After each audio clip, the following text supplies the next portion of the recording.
प्रभु यीशु ख्रीस्त में मेरे प्यारे भाइयों और बहनों, जब हम नित्य प्रतिदिन पिता परमेश्वर के वचनों का अध्ययन करते हैं, जब हम कुछ समय उसके सानिध्य में रहने की कोशिश करते हैं, जब हम अपने रोजमर्रा के काम को अलग रखकर उससे वार्तालाप करने की जद्दोजहद करते हैं, तो पिता परमेश्वर भी उसका उत्तर एक नियमित रूप से हमें देता है।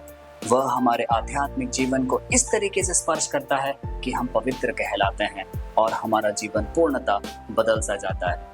यह है उसकी दया और अनुकंपा हम सबके जीवन में। प्यारे भाइयों और बहनों, आज का दिन बहुत ही खास है क्योंकि आज है बहुत बड़ा पर्व, माता मरियम का स्वर्गारोहण का पर्व। कौन थी माता मरियम? माता मरियम वो थी जिन्होंने आज्ञाकारिता, कृतज्ञता, एक समर्पण के भाव में एक नया कीर्तिमान स्थापित किया है।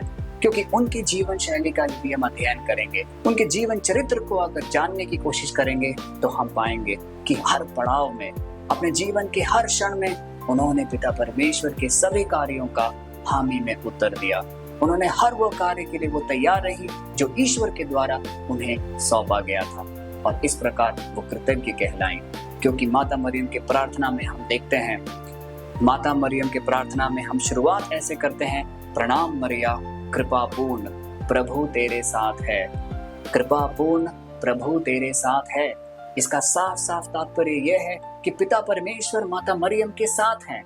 तो यदि आज हम किसी भी परेशानी, किसी भी जद्दोजहद, किसी भी निवेदन को लेकर हम चिंतित हैं, जो कि काफी सालों से पूरी नहीं हुई है, तो माता मरियम से यदि हम अपनी प्रार्थना को उनके सम्मुख रखेंगे, उनके जरिए हम पिता परमेश्वर से प्रार्थना करेंगे, तो हमारी प्रार्थना निश्चित ही सुनी जाएगी।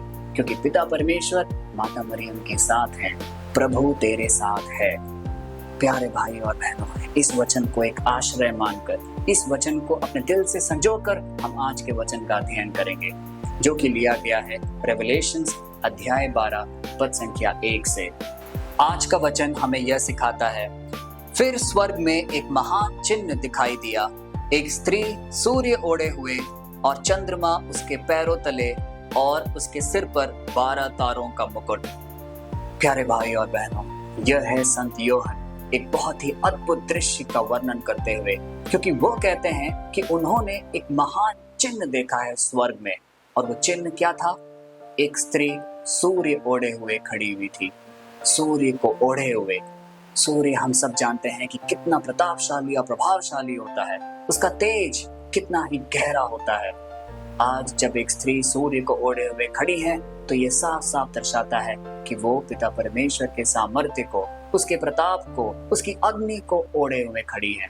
और इसीलिए यदि आज हम जब इस प्रार्थना सभा में हम उपस्थित हैं, हमारे जीवन में किसी भी प्रकार का अंधकार हो, यदि हम अपने घर के किसी कोने में चिंतित या रोते हो, जो भी दिक्कतें या परेशानी हमारे जीवन में ग्रसित है, उन सबको हमें पिता परमेश्वर के सम्मुख रखना है, माता मरियम के माध्यस्थता से। क्योंकि जो भी प्रार्थना में हम माता मरियम को हम उसमें शामिल करते हैं और उनके द्वारा हम प्रार्थना करते हैं, तो निश्चय ही वो सारा तेज, वो सारा प्रताप हमारे जीवन को भी प्रज्वलित कर देगा, और सारे अंधकार जो हमारे दिल और हृदय में व्याप्त है, वो सब कुछ पिता परमेश्वर के नाम में दूर हो जाएंगे।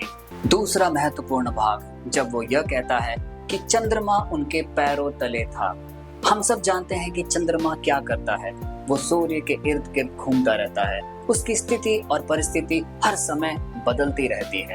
कुछ इसी प्रकार हमारे जीवन में भी कई ऐसी परिस्थितियां आते हैं जो हमारे जीवन को अस्थिर करती है। हमारा जीवन निरंतर बदलता रहता है। आज का वचन हमें यह आश्रय देता है कि किस प्रकार चंद्रमा को माता मरियम ने अपने पैरों तले रखा है, किस प्रकार माता मरियम के पैरों तले चंद्रमा पाया जा रहा है। उसी प्रकार हमारे जीवन में भी जितनी भी कठिनाइयां हैं, जितनी भी दुख, संकट, दुविधाएं हैं, उसको भी काबू में रखने की क्षमता माता मरियम के पास है, उनके मध्यस्थता में है। यदि हम किसी भी अवस्था को लेकर चिंतित हैं, यदि हमारे दिल में कोई भी एक गहरा गर्त है जो कि पूरा नहीं हो पा रहा है, हमें सिर्फ माता मरियम को याद करना है। हमें रोजरी दिन प्रतिदिन बोलना है, क्योंकि जब जब हम माला विनती कहते हैं, तब तब माता मरियम हमारे साथ उपस्थित होती हैं, हमारे दुख में भागी बनने, हमारी सारी निवेदनाओं को पिता परमेश्वर के सम्मुख रखने। और इसी प्रकार हम सारे असमंजस वाली स्थितियां, सारी बदलती हुई परिस्थितियों पर हमें काबू पा सकते हैं। यही है आज का वचन जो हमें आश्रय देता है। अंतिम में इस वाक्य में यह चीज लिखा है कि उनके सिर में 12 तारों का एक मुकुट विद्यमान है। 12 तारे, ये संख्या 12 किस चीज को दर्शाती है? 12 गोत्र, 12 शिष्यगण, हमारी कलीसिया, हमारी एकजुटता, क्योंकि माता मरियम ही वो एकमात्र स्तंभ है जो हमारी कलीसिया को एकजुट होकर पिता परमेश्वर की ओर अभिमुख करती है। वो हमें कभी भी दुख या पीड़ा में नहीं देख सकती।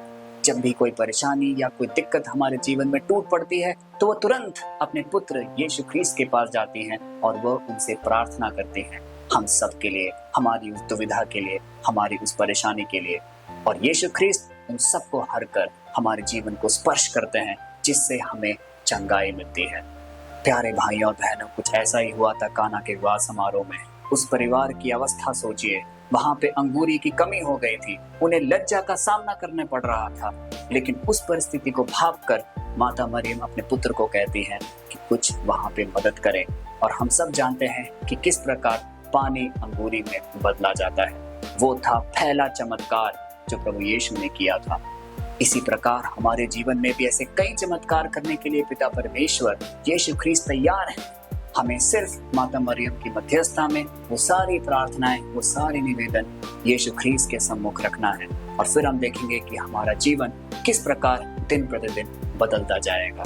प्यारे भाई और बहनों, जब हम आज इस छोटे से प्रार्थना की ओर अभिमुख हो रहे हैं तो हम कुछ क्षण याद करें वो अंतिम क्षण जब यीशु ख्रीस्त सूली पे लटके थे।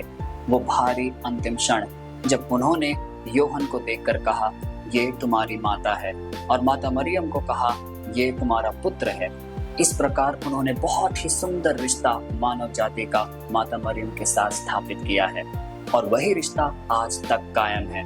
उसी रिश्ते के प्रभाव से जो भी हम माता मरियम के मध्यस्थता से प्रार्थना करेंगे, पिता परमेश्वर निश्चय ही वो पूरी करेगा। यह है उसकी कृपा, उसकी क्षमा और उसकी प्रतिज्ञा हम सबके जीवन में। तो आइए हम ये दृढ़ संकल्प लें कि अपने घर परिवार में माला विनती रोज पढ़ेंगे। कोई भी अवसर नहीं गवाएंगे जिसमें हम माता मरियम का मध्यस्थता करने से चूके, क्योंकि माता मरियम निरंतर हमारे परिवार को सुरक्षित रखती है। वो हमारे लिए निरंतर प्रार्थना करती है। आइए हम माता मरियम को अपने जीवन में संजो कर रखें और हर प्रार्थना को पिता परमेश्वर के सम्मुख अभिमुख करें। हे प्यारे परमपिता, हम आज आपसे विनती करते हैं उन सारे निवेदनों के लिए जो हमारे हृदयों में व्याप्त है, क्योंकि आज के वचन का अध्ययन करके हमें एक अलग ही सुकून मिला है, हमें एक सुरक्षा की भाव मिली है कि हम जो भी प्रार्थना माता मरियम के मध्यस्थता से करेंगे उन सब की सुनवाई होगी, क्योंकि आप उनके पुत्र हैं और एक पुत्र अपने माता की बातें कभी भी इनकार नहीं कर सकता। इसी बात का आश्रय लेकर हम अपने सारे निवेदन माता मरियम के द्वारा आपको समर्पित करते हैं। हे पिता परमेश्वर, आज इस प्रार्थना सभा में उपस्थित हर उस व्यक्ति की सुधि ले। हम सबके हृदय में कई ऐसी प्रार्थनाएं हैं जो बहुत समय से सुनी नहीं गई हैं। उन सबको एक नियमित रूप से जांच और टटोल, उसे देख और उसे पूरा कर। यह प्रार्थना हम करते हैं अपने पिता परमेश्वर के नाम पर, आमीन। प्रभु यीशु ख्रीस्त में मेरे प्यारे भाइयों और बहनों, कोई भी क्षण जो कि हमें निराश करती है, कोई भी ऐसी पल जो हमें टूटने को मजबूर करती है, हमें अपना धैर्य बनाए रखना होगा, हमें अपना आश्रय बनाए रखना होगा, क्योंकि आज का ये वचन हमें यह दृढ़ संकल्प देता है कि यदि हम अपनी प्रार्थनाएं, अपनी दुविधाएं, अपनी परेशानियां माता मरियम के मध्यस्थता से पिता परमेश्वर के सम्मुख रखते हैं तो उसकी निश्चित ही सुनवाई होगी। पिता परमेश्वर निश्चित ही हमारी सारी प्रार्थनाएं पूरी करेंगे। हमें सिर्फ माता मरियम पे एक पुरजोर तरीके से विश्वास करके अपनी सारी प्रार्थनाएं उन तक पहुंचानी होगी। तो आइए इस वचन को हम कई लोगों तक पहुंचाएं, माता मरियम के प्रभाव को हर दिलों तक हम पहुंचाएं, क्योंकि जो भी प्रार्थना माता मरियम के स्वर के थ्रू उभरेगी वो सारी चीजें पूरी होगी, वो सारी मनोकामनाएं पूर्ण होंगी। यह है पिता परमेश्वर की प्रतिज्ञा हम सबके जीवन में। कल फिर मिलते हैं, तब तक के लिए पिता परमेश्वर की असीम दया और शांति में आप सबको समर्पित करते हैं, प्रभु यीशु के नाम पर, आमीन।